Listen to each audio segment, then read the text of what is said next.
India জোট, এখানকার Bangla CPM কংগ্রেসকে ধরবেন না, ও দুটো আমাদের সাথে নেই, ও দুটো বিজেপির সাথে আছে। আমি দিল্লির কথা বলছি।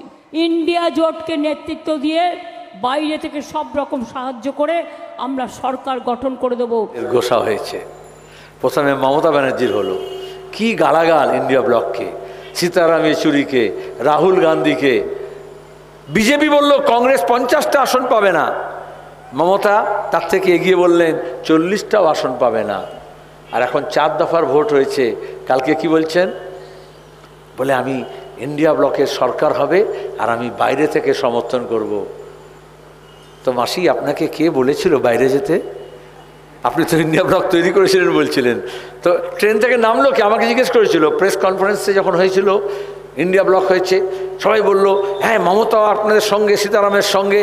আনলাম দাঁড়াও, হাওড়া থেকে যখন দিল্লির ট্রেন ছাড়ে অনেকেই ওঠে, সবাই কি শেষ পর্যন্ত যায়? কেউ বর্ধমানে নেমে যায়, কেউ আসানসোলে নেমে যায়, কেউ পাটনায় নেমে যায়, কেউ গয়ায় নেমে যায়। মমতা ব্যানার্জি বাংলার সীমানা পার হওয়ার আগেই নেমে পড়লেন, ড্রাইভারকে বললেন গাড়ি থামা ভাই, চেন টেনে নেমে পড়লেন। আর এখন বলছেন আমি আবার গাড়িতে উঠবো। তোমাকে নিলে তো, টিকিট তো তোমার ক্যান্সেল হয়ে গেছে ভাই, রিজার্ভেশন তো নেই। এখন বাজার ভালো হয়েছে বলে বলছে আমি উঠবো। কোথায় উঠবে? ট্রেনের ছাদে উঠবে না ট্রেনের তলায় যাবে, সেটা বাংলার মানুষ ঠিক করবে।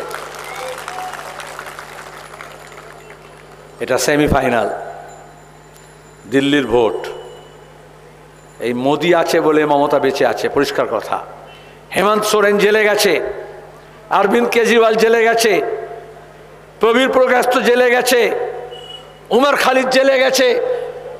সুপ্রিম কোর্ট বলছে মিথ্যা মামলা সাজানো হয়েছে, আর এখানে হাইকোর্ট প্রতিদিন বলছে গরু পাচার, কয়লা পাচার, চন্দন কাঠ পাচার, জলাশয় বুঝিয়ে দেওয়া হয়েছে, 100 দিনের কাজের টাকা, কালভার্টের টাকা, ঘরের টাকা লুট হয়েছে, সব স্কিমের টাকা।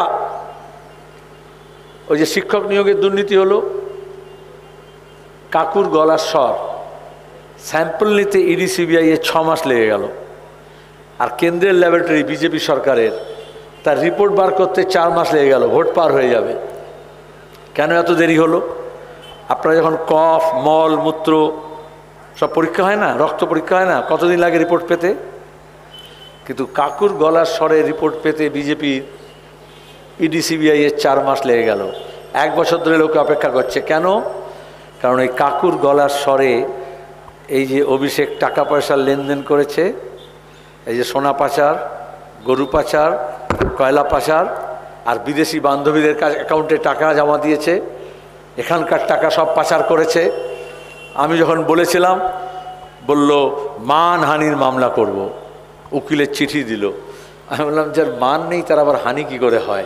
আজ পর্যন্ত মামলা করেনি। পরিষ্কার কথা,